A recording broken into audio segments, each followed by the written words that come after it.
আসসালামু আলাইকুম। আমি জাহিদ হাসান, পড়াশোনা করছি শেরেবাংলা কৃষি বিশ্ববিদ্যালয়ে।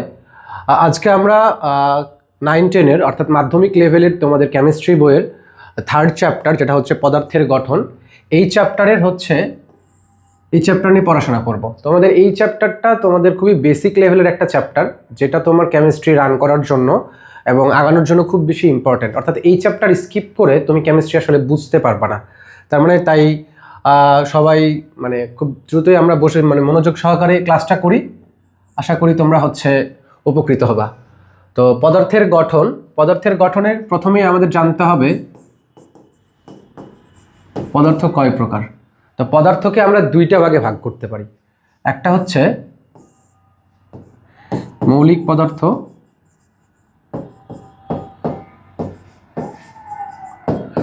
আর একটা হচ্ছে যৌগিক পদার্থ। এখন মৌলিক পদার্থ বলতে আমরা কোনগুলোকে বুঝবো? মৌলিক পদার্থ বলতে এমন সব পদার্থকে বুঝবো যাদেরকে ভাঙলে ওই পদার্থটা ছাড়া আর অন্য কোনো পদার্থ পাওয়া যাবে না। যেমন আমি তোমাকে যদি একটু সহজ করে বলি, যেমন তোমাকে যদি একটা গোল্ড বার দেয়া হয়, 22 ক্যারেটের একটা স্বর্ণের বার দেওয়া হয়েছে, তো এই স্বর্ণকে তুমি যদি ভাঙো তাহলে দেখা যাবে ওই স্বর্ণের মধ্যে তুমি স্বর্ণ ছাড়া আর কিছুই পাচ্ছ না। ঠিক সেইমভাবে তুমি যদি একটা লোহার দণ্ডকে যদি ভাঙো, ওইখানে যদি ভাঙতে থাকলে ওখানে লোহা ছাড়া আর অন্য কিছুই তুমি পাবা না। তো এই ধরনের হচ্ছে মৌলিক, এই হচ্ছে এখানে যে সোনা, তারপরে হচ্ছে লোহা, তারপরে হচ্ছে রূপা, এইগুলো হচ্ছে আমাদের মৌলিক পদার্থ। অর্থাৎ এই মৌলিক পদার্থগুলো মিলেই আবার আমাদের এই যৌগিক পদার্থ, এই মৌলিক পদার্থ মিলেই যৌগিক পদার্থ হচ্ছে গঠিত হয়। অর্থাৎ যৌগিক পদার্থ কোনটা? যৌগিক পদার্থ সেই সকল পদার্থ যাদেরকে ভাঙলে আমরা একাধিক মৌলিক পদার্থ পাবো।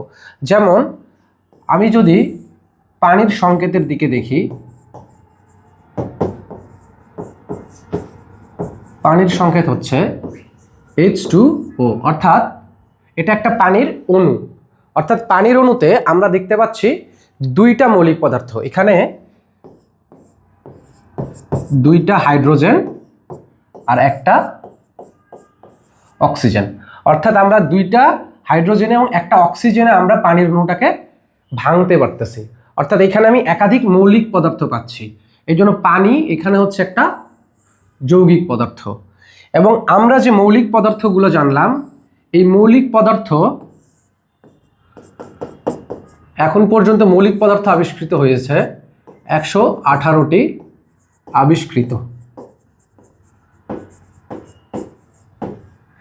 তার মধ্যে 98টি নেচারে পাওয়া যায়, অর্থাৎ প্রকৃতিতে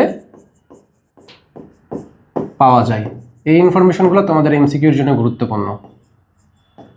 আর আরেকটা গুরুত্বপূর্ণ এমসিকিউ, সেটা হচ্ছে 26টি মৌল মানব দেহে পাওয়া যায়। অর্থাৎ তোমার বডিতে 26 ধরনের মৌল পাওয়া যাবে। এখন এখানে 98টা প্রকৃতিতে পাওয়া যায় ভাই, তাহলে তো আমার আরো 20টা মৌল বাকি থাকতেছে। তাহলে এই 20টা মৌল আমরা কিভাবে পাবো? এই 20টা মৌল আসলে পাওয়া যায় গবেষণাগারে তৈরি করা হয়। কোথায়? ল্যাবে, অর্থাৎ গবেষণাগারে।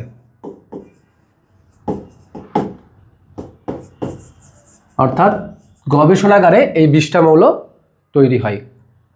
এখন মৌলিক পদার্থ এবং যৌগিক পদার্থের মধ্যে বেসিক পার্থক্য হচ্ছে, মৌলিক পদার্থ হচ্ছে সিঙ্গেল, যৌগিক পদার্থকে যদি তোমাদের ভাষায় বলি তাহলে এটা হচ্ছে মিঙ্গেল। কেউ রিলেশনে গেলে দেখা যায় কি, সেখানে যখন একসাথে দুইজন থাকে তখন আমরা কি বলি? এখানে মাল্টিপল আছে, অর্থাৎ তারা হচ্ছে মিঙ্গেল অবস্থায় আছে। তো যৌগিক পদার্থকে আমরা কি বলতে পারি? এরা হচ্ছে শুধু মিঙ্গেলই থাকে না, এরা হচ্ছে ডাবল, ট্রিপল এভাবেও থাকতে পারে। অনেকে হচ্ছে দেখো না ডাবল টাইমিং করে, অনেকে ট্রিপল টাইমিং করে। তো এরকম হচ্ছে ডাবল, ট্রিপল অবস্থাতেও হচ্ছে মৌলিক পদার্থ যৌগিক পদার্থরা থাকতে পারে।